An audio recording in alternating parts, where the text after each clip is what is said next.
40 watts supercharged. Damn, it is still a Z-axis motor. Alright guys, for just $1,699, you can now get the brand new Huawei Enjoy Pro Max. So, what do you all think? Is this a good deal?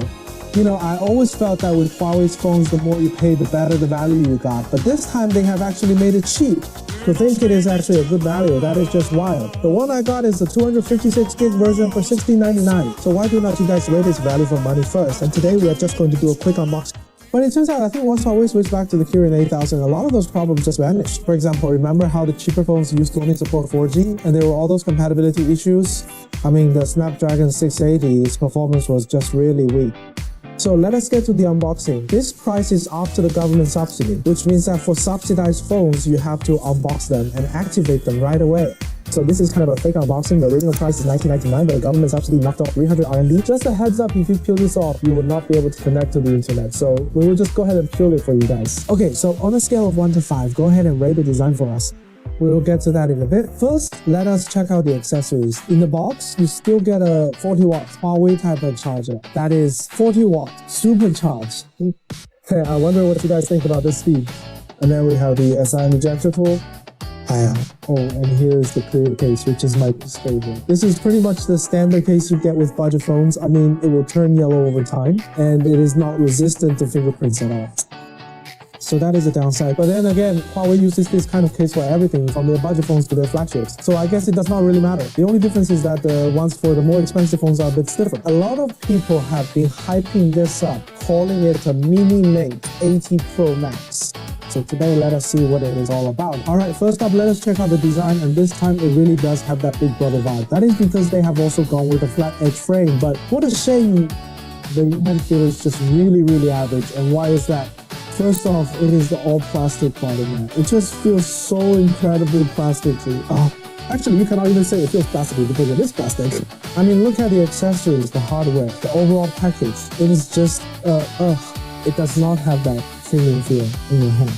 But of course, this is a budget phone after all, so it is pretty much what you would expect from Huawei. Alright, let us go ahead and boot it up. Okay, let us see the authentic Huawei logo. Nowadays, these budget phones all come with Harmony OS 6, which is, well, it is a good thing and a bad thing. I think Harmony OS 6 is a bit smoother compared to Android, which is actually a good thing. This brings a tear to the eye for old-time fans. Did you hear that? It just started a bit right after booting up. See that? Oh man, this plastic frame. And then about these 4 cameras, only one of them is actually real. Yeah. Just put one in the top left corner.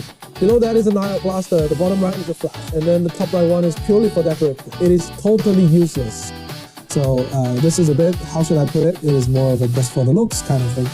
And hey, it is running a new version of the old. Alright, now that it is booted up, I have got to give it some praise. Just take a look at this screen. Wow, the screen looks absolutely gorgeous.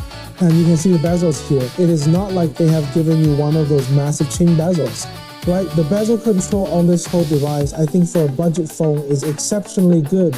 Plus, they have given it these really large rounded corners. So when you look at it from the front, you would think the screen quality on this budget phone is actually not bad at all. Alright, let us check the resolution. It tops out at a 120Hz refresh rate.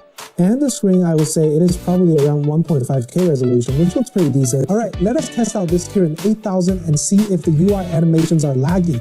Alright, let us see.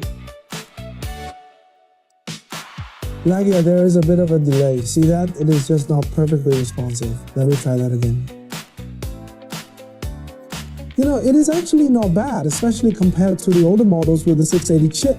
The overall build quality feels like it has been bumped up a whole notch. It does not have that holy crap, this feels cheap everywhere vibe like the previous ones. So the Android 90 Pro Max does not have that issue. Now let us check out the camera. We have got 1x, 2x, and even a wide angle lens. Looks like its native setting is 0.9x. And hey look, there's a bit of frame drop when you exit the camera after taking a picture. Alright, so here we are on the home screen of the Android 90 Pro Max, running Harmony OS 6.0. Alright, next up, we will check out the audio quality, and I am also going to use this as my daily driver for a while.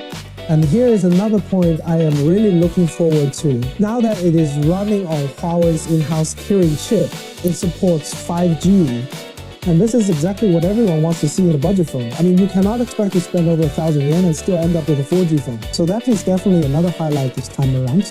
And you can see the SIM tray here still has that dual-sided design. That is a nice touch, keeping it in line with the flagship models. Alright, let us pop it in. The SIM tray is entirely made of plastic, so the feel is still pretty basic.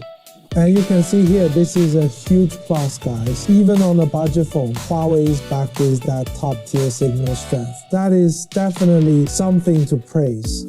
So what this means is, using their own in-house chips really makes a difference, right? At least now they have full control over these things. Just a couple more things. I noticed that apps like NetEase Cloud Music are still installed through Droid. In other words, it is not running on native Harmony OS yet. But for me, I use NetEase Cloud Music for all my music listening. So if you are really invested in the NetEase ecosystem, I would not recommend buying this phone. And then I just tested out the haptic motor. Holy crap, it is still a Z-axis one.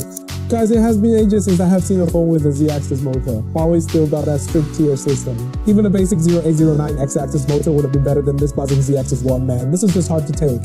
Alright, for the third point, I found a huge plus. It actually supports Wi-Fi 7, guys. That is a massive upgrade. You know, even Huawei's previous flagships, even the Mate 60 Pro generation only went up to Wi-Fi 6, but this time, a Kirin 8000 actually supports Wi-Fi 7. That is seriously awesome. And next up, I have got to talk about this screen, man. This screen is seriously bright. So now I am going to grab an iPhone 17 Pro Max to give you guys a comparison.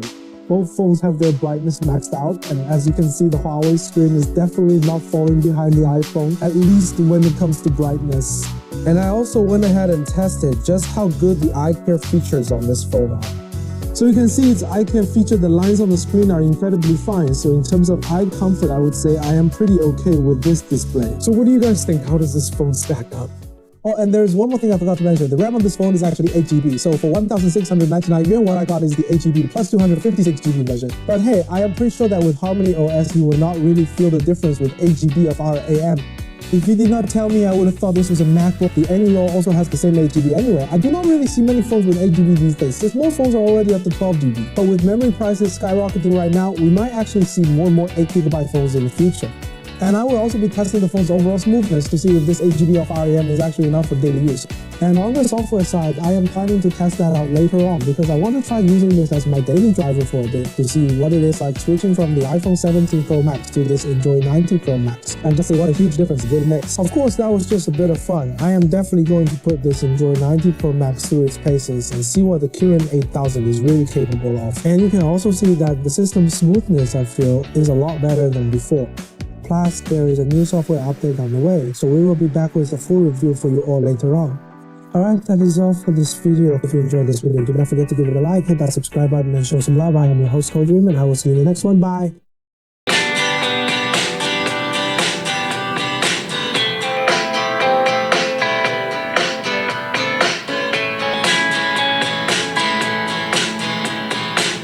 大部分人让我学习去看世俗的眼光，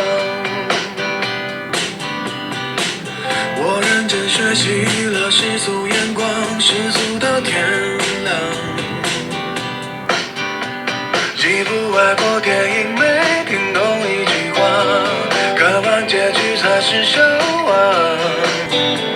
你看我多乖多聪明，多么听话，多奸诈。喝了几大碗米酒才离开，是为了模仿。一出门不小心涂的那幅是谁的书画？你一天一口一个亲爱的对方，多么不流行的模样，都应该练练书法，再出门闯荡，才会有人热情买账。要是能重来，我要选李白，几百年前做的好坏，没那么多人在。要是能重来，我要选李白，至少我还能写写诗。